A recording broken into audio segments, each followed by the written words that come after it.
आमची सुखी आहे की नाही हे पाहायचं असेल तर शिवपुराण शास्त्रकार सांगतात, आमची मुलगी सुखी आहे का नाही पाहायचं असेल तर मुलगी ज्यावेळेस गाडीत बसते ना आणि सासरला माहेरून निघत असते ना, त्यावेळेस निघत असताना अचानकपणे जर कदाचित मुलगी गाडीतून सारखं वळून घराकडे पाहत असेल तर समजा वगड्या आपली मुलगी कुठेतरी दुःखी आहे.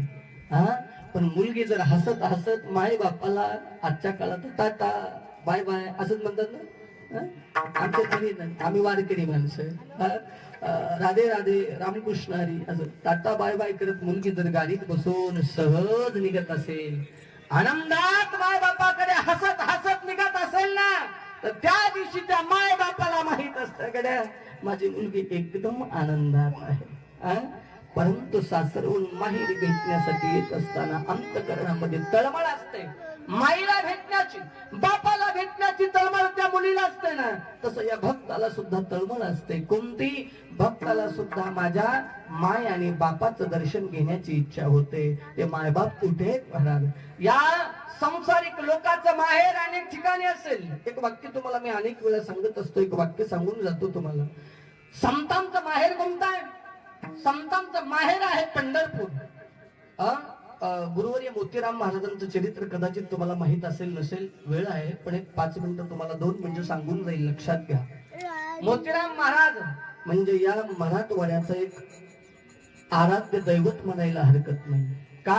संप्रदायातलं एक वैभव आहे. आज कोण काय कसं बघतं यात नवल नाही, पण महाराज त्याग या शब्दाची व्याख्या मी सांगितली तुम्हाला. त्याग तसा असला पाहिजे.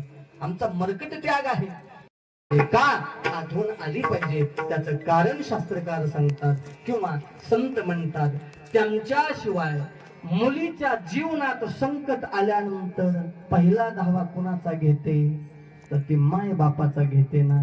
ऐका, मुलीच्या जीवनामध्ये दुःख आलं ना तर ते दुःख निरसन करण्यासाठी ती पतीपाशी जात नाही, सासरी कोणापाशीच जात नाही. माहेरचे माय आणि बाप हे 2च घटक असे आहेत की ती मुलगी आपलं दुःख मांडण्यासाठी येत असते. त्यावेळेस जगद्गुरु तुकोबाराला विचारलं, का हो जगद्गुरु तुकोबार, तुमच्या जीवनामध्ये संकट आलं तर तुम्ही कुठे जाता? जगद्गुरु तुकोबारांनी सांगितलं, बाबा आम्ही आमचं दुःख कधी जगासमोर मांडलं नाही, कारण आम्हाला माहिती आहे जग आमच्या दुःखाचं निरसन कधी करणार नाही. याचा अर्थ आहे संसारिक लोकांपाशी आमचा परिहार लागणार नाही. आमचा परिहार जर कुठं लागत असेल ना गड्या, तर आमचा परिहार फक्त मुलीचा माहेरात माय बापापाशी लागतो. आणि संतांचा परिहार कुठे लागतो महाराज? परिहार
दुःखाच्या माहेरा परिहार झाला अवघ्या दुःखाचा मागिला महाराज आमचा परिहार तिथेच आहे दुःखाची निवृत्ती सुद्धा तिथंच आहे ना छत्र आमच्यावर आहे तोपर्यंत जगातलं सर्वात श्रीमंत व्यक्तित्व आहे लक्षात ठेवू द्या त्याचं कारण सांगतोय तुम्हाला मगा एक वाक्य बोलून गेलो तुम्हाला प्राप्त वस्तू आहे त्याचं महत्व तुम्हाला कळत नसेल पण पुढचा व्यक्ती नेमका आमच्या सोबत कसा येतो हे कोणालाही ज्ञात नाही माहित नाही ना आमचा मृत्यू नेमका कसा होईल हे आम्हाला सुद्धा माहित नाही म्हणून एक वाक्य लक्षात राहू द्या बाबा खऱ्या अर्थाने हे दुःख आहे ते संसाराचं आहे प्रापंचिक दुःख आहे आणि प्रापंचिक दुःख निरसन संसारातला व्यक्ती कधी करू शकत नसतो ईश्वर आहे तो संत आहे म्हणून लक्षात घ्या माय बापाची सुद्धा तेवढीच इच्छा असते की माझं लेकरू चांगलं राहावं म्हणून कोणीतरी म्हटलंय ना काय माय मंदिर हलले लागे कळस फुटाया माय मंदिर हलले लागे कळस फुटाया आज घायाळ पक्षीनी जाई पिला ना भेटाया आज घायाळ पक्षीनी जाई पिला ना भेटाया होतीने बांधल घरट दिला विसावा निवारा येऊनिया पंखा खाली भरविला मोती चारा येऊनिया पंखा खाली भरविला मोती चारा ओढ रक्ताला लागली ओढ रक्ताला लागली लागे कळस फुटाया आज घायाळ पक्षीनी जाई पिला ना भेटाया त्या माणसाला सुद्धा इच्छा होते ना ती आई आहे ना गड्या ते बाप आहे ना बाप बापाला सुद्धा इच्छा होते दुःख आहे दुःख नित्य तिथे आहे परिहार झाला अवघ्या दुःखाचा मागिला विठोबा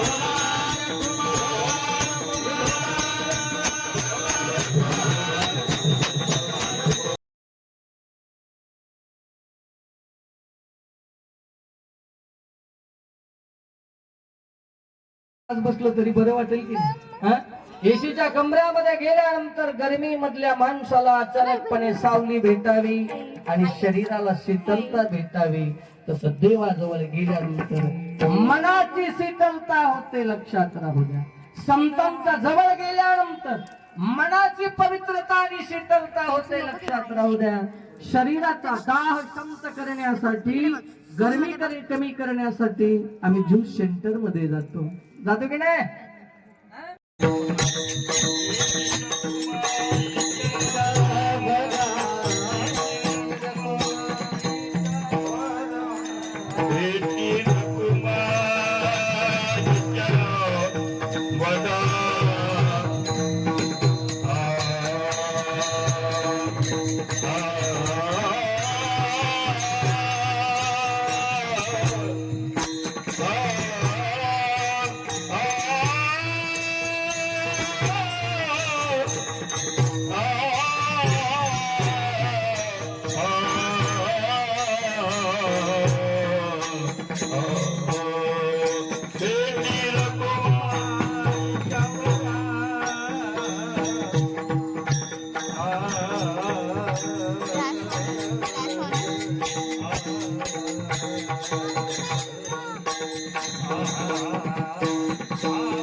तुका म्हणे वाणी गेली आता घेऊ दरी आलो निजाच्या माहेरा भेटी रुक्माईच्या वरा. आमची वाणी सुद्धा तिथेच शांत झाली पाहिजे.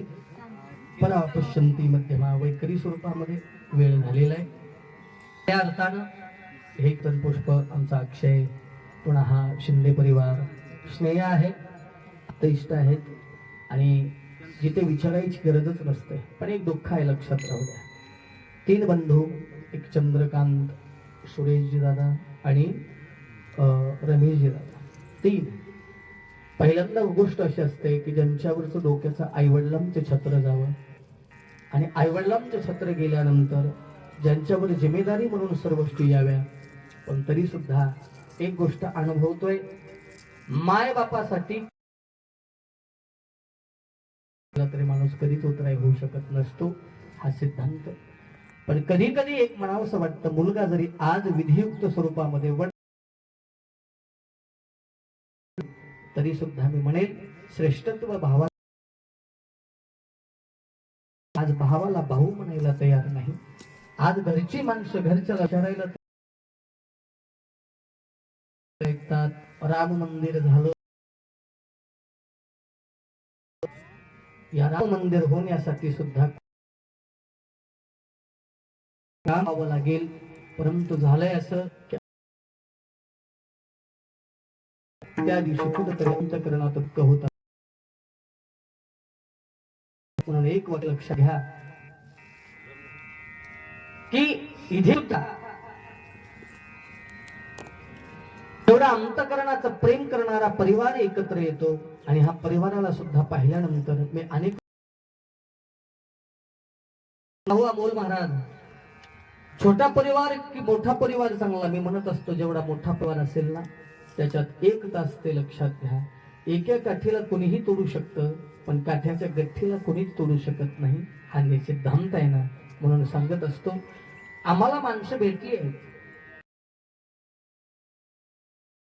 नाही, फोनवर कळून जात हो.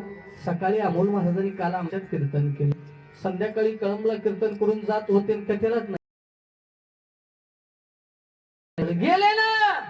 आणि ऐका, गेले म्हणून कळून उपयोग नाही आहे. तो शिका. दारामध्ये वृक्ष कितीही मोठा असतात, म्हणून माणसं कापून टाकत असतील तर ते दुर्भाग्य आहे. घरातली माणसं वयोवृद्ध आहेत म्हणून त्यांना मला वेळ जास्त घ्यायचा नाही, वेळ झालेला आहे, 12:30 वाजतायत. बोलायला सुरुवात झाली 12:15 वाजतायत. म्हणून विनंती करतो, लक्षात राहू द्या, आम्ही काहीच नाही बोलती चालतंय, पण आप्त इष्टांचं प्रेम आणि स्नेह हे जात असत देवाला. बरोबर आहे. जगाला उपदेश, जगाला मार्ग दाखव. ईश्वर सेवा त्याच दिवशी असते. तुम्ही एकच काम करा, प्रत्येक कार्य करत असता कार्य संपूर्ण परिपूर्ण केल्याशिवाय राहत नसतो. लक्षात राहू द्या, गरजेचं आहे. काय आहे?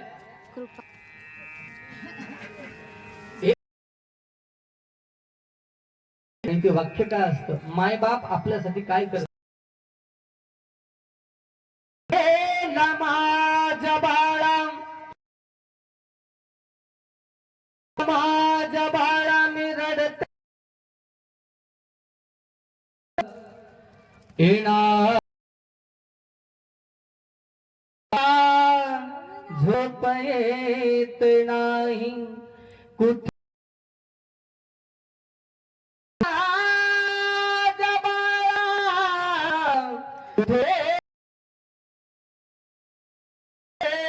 धाय धाय मला झोप येत नाही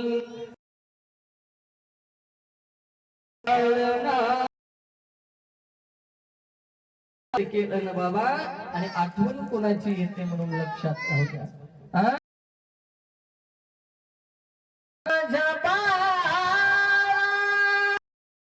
देतो सर्व बहिणी उपस्थित झाला म्हणून तुम्हा सर्वांच्या चरणावरती एकदा कोटी वंदना करतो. झाली सेवा पांडुरंग महात्म्याच्या स्थापित करत असतात. काय आहे अरे भजने होते बस अंतकरणाला लागतात ना. दररोजच चांगलं खायला मिळेल असं कधी कधी नसत ना. म्हणून लक्षात घ्या, बाप्पा आले, विठ्ठल महाराज आले, आमचे अण्णा होते.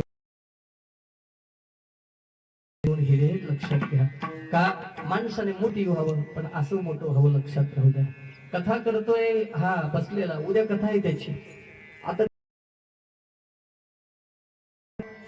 पक्वाद वाजवली त्याला माहिती आहे. गुरु कृपा किंवा गुरुप्रसादम केवलम, सर्वात मोठी कृपा हीच आहे. म्हणून त्यांना माहिती आहे रामकथा करतो, भागवत कथा करतो, वाजवतो, गातो. आता हे मला सांगितलं पकवादच नाही, वाद वाईट नाही म्हणून याला फोन केल्याबरोबर धावळून आला. याच सकाळी कीर्तन, उद्या कीर्तन, आज हा गेल्या वर्षी त्याने इथंच कीर्तन केलं होतं. बरोबर आहे. म्हणजे जाणकार मंडळी आहेत, आमचे बापू उभा आहेत.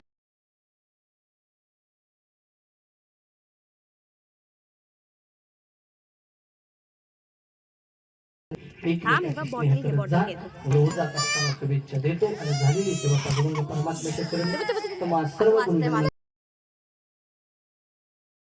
गुरुजनांच्या चरणावरती समर्पण याच ठिकाणी पूर्ण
कमल नयन कमलापती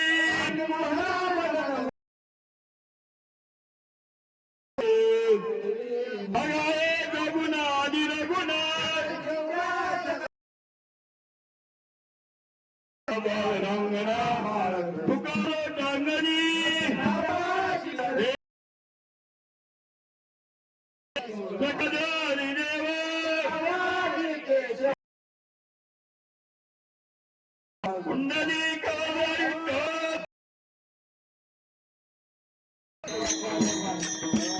वाहते आवाज